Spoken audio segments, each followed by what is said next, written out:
What's up, guys? Today I'm going to be showing you my Inaros build. My Inaros, I've been playing him for a really long time, and it's surprising that I never did a video on him because he is one of my favorite Warframes simply because of his survivability and also his crowd control is really good. So I'm going to run through the build here and show you what I got modded. I'm running corrosive projection, like I pretty much do for every one of my builds. This just reduces their armor, which is awesome. I really don't see any reason to be doing any kind of energy efficiency or anything like that because since he takes so much damage and he's only health base, it's awesome to run things like Rage or Hunter's Adrenaline to get your energy back from taking damage.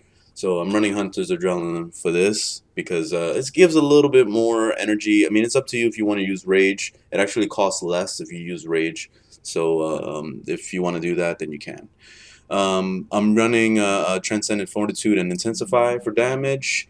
I got Prime Flow. Prime Flow is pretty important if you're not going to be running any efficiency because that way you can have more energy back so you can actually do your powers, because otherwise you're just going to be suffering all the time. So it's nice to have flow on there. I'm running a stretch and overextended. So what this is doing is I wanted to make sure that all of my abilities had like the maximum range possible. And what this does is it pretty much makes your one an awesome crowd control because you're throwing the sand at them and they all get stunned and they can't do anything for a really long time. So it's really awesome to have this. And also pretty much all your abilities are like super ranged. The 3, when he starts doing the spin thing, he grabs things from all over the place. It's just crazy. Like it's just a lot of fun to play. I'm using Prime Continuity for duration. This is the only thing I'm using for duration, just to kind of cover it a little bit, because Transcendent Fortitude brings it down a bit. So it's nice to have a little bit more duration. He doesn't need a whole lot of duration to be viable in the build. Vitality is extremely important for him since he's getting a ton of health back. He already has a ton of health, so putting Vitality on them makes him ridiculous. And then I'm running enemy senses for the enemy radar. This is an awesome mod, especially for survival missions, because I feel like it makes all the mobs just kind of, they just spawn a lot faster and more often on you. And especially when there's multiple people running it, it just makes it ridiculous. And that's something that the game doesn't explain, but it does indeed work. I have tested it, and it does make the mobs like come at you faster. I don't know if it makes them spawn faster or what, but they just like start swarming on you, and it gets crazy. So that's why I like enemy senses in the build. But here's my stats. So my health is at 462 or 4,620. Oh my god, that was like totally bad. But yeah, that's what vitality does right there. Duration is 1,000. Oh my god, I'm like tripping up real hard. It's 128%.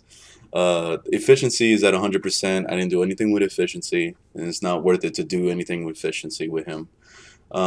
Range is 235%, and then strength is at 125%. And the reason why is that low is because of overextended. But you're not worrying about the range, the strength, because he doesn't really do that much damage on his actual abilities, so you don't want to worry about that too much. But the main reason why I needed to keep the strength up with Transcendent Fortitude and Intensify is so that his 2, the one where he sucks the mob and then he starts like draining him to get health back, if you don't run any strength at all, or you're doing minus strength on there, it makes it terrible. Like you get almost no health back. And that's extremely important to have, is to be able to drain them and get your health back whenever shit gets crazy. So yeah, it's definitely important to have your strength at least over 100%. That way you can get energy back a little bit better. But yeah, that's pretty much it. I mean, not energy, but health. Yeah. Anyway, you get the point. Okay, so let's jump into a mission, and yeah, I'll show you what he's like. Okay, so I decided to do something a little bit different. I'm in Sedna on a survival mission, and this is against Vernier. So the first thing, usually I would just kind of, you can kind of do whatever you want, because you're going to get energy back. And as you see, like just me taking damage, it's going to give me energy back.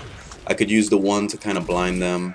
I usually like to take a little bit of damage, that way I can get my energy up and get started on pretty much using abilities. But you see, whenever you stun them, they just stay stuck like that for a little bit. They can't do anything. And at this point, you can also do an assassin strike. So it's going to do an instant kill animation to them. Usually, sometimes. I mean, you have to kind of aim yourself behind them from what it seems. But it does work. Especially, like you see, like this, boom, does a little assassin strike thing. So you can pretty much do that to every single mob if you want. It's just kind of time consuming, so unless it's one of those like big ass Grineer, the heavy trooper things, then I wouldn't really bother doing that. But it's still awesome to be able to have that ability, and also at the same time it does give you health back.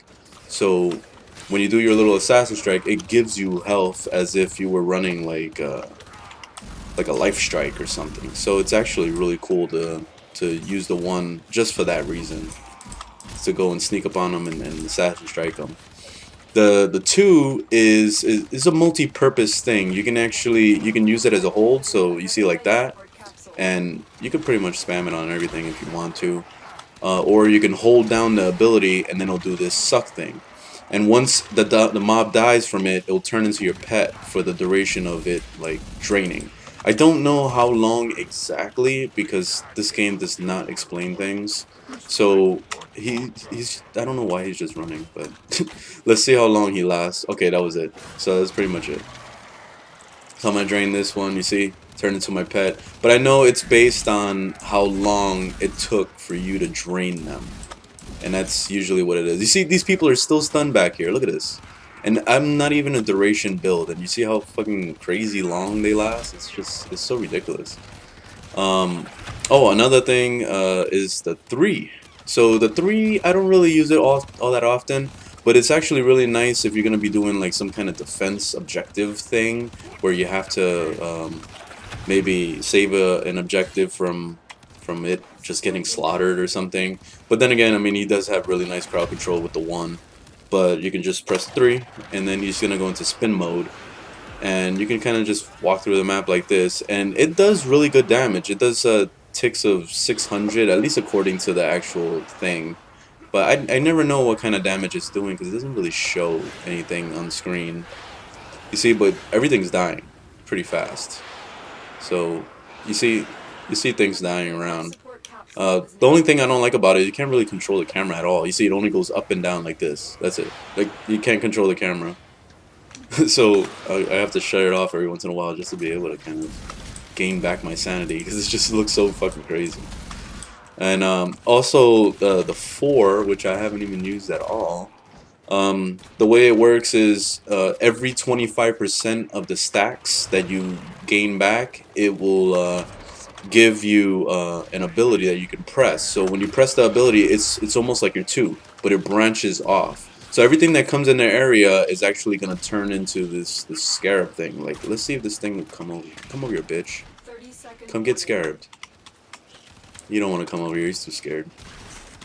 But what it does is it also heals you. So it will heal you and your teammates around over time, depending on how many mobs are actually affected by it. So and another thing that it also adds is if you do this fully to 100%, which it drains your health completely. So you have to be really careful when you use it. You don't want to use it in the middle of a big ass batch of mobs, because that will get you killed. But when you're at 100%, it's giving you a little bit of damage resistance. I don't know exactly by what, but I know it's definitely giving you resistance by something. I honestly don't really care about it all that much. I don't really use the 4 as much as I would like to. But whenever I come into a bad situation where there's just like way too many mobs, you see, I like doing this. That way all the mobs can see they keep branching off. They'll keep going on to each mob. I wish that overextended would actually affect this, but it doesn't seem like it does. Like, it has some kind of just base range, you see, and it would just kind of be like maybe 6 meters or something. It's not a whole lot. But yeah, it still works really well, especially if you're just trying to heal yourself real quick. You see, I can use my 4 right now, and it's actually gonna heal me back. Oh wait, they ended up dying. But look at my health, and you'll see it kind of go up slowly, just from doing that. But the more mobs that are around, the more you'll be healing. So let's see if we can get a big ass batch. Here we go. Now it's healing really good. You see, I was using my 4 and it was still giving me full health back. You see that? So it was really awesome. That's why I like the 4, is just for that reason alone. It's just really time consuming to have to press it and then put it back on and all that stuff. That's the only downside with the 4. And also, bubblers, when they come around, and if you accidentally run inside the bubble, it's going to shut off your 4 completely. So your 100% stacks is going to go to nothing. And that's really terrible. I really hate that they made it like that. I kind of wish that they would fix that, or made it more maybe like Nidus, where it just kind of gradually goes down with your stacks or something. Then that would be a little bit more tolerable. But yeah, it's pretty terrible. Like, you pretty much, whenever you see a bubbler, you gotta run for your life because you don't want to go in there and then lose all your stacks. That's the only downside. But yeah, that's pretty much the build. I mean, it's really, I mean, I can go all day talking about this character because it's very unique, and it's very, like, the powers are just synergized pretty well. I like the way they made the powers for this. It feels like something out of the Mummy or something. Like I'm playing like a Mummy character. But it's a lot of fun. It's one of my favorite characters simply because of how cool it is, and it's just, I don't know, there's just so much you can do with him. And he's invincible. There's pretty much, it's impossible to die with him unless you're trying really hard to die. Like if you have like a million mobs and you're not even trying to kill them. I don't know. Like, you have to do something really ridiculous to die with this character. But anyway, I hope you guys enjoyed the video. Leave a thumbs up if you liked it, thumbs down if you didn't, and I'll see you in the next one. Later.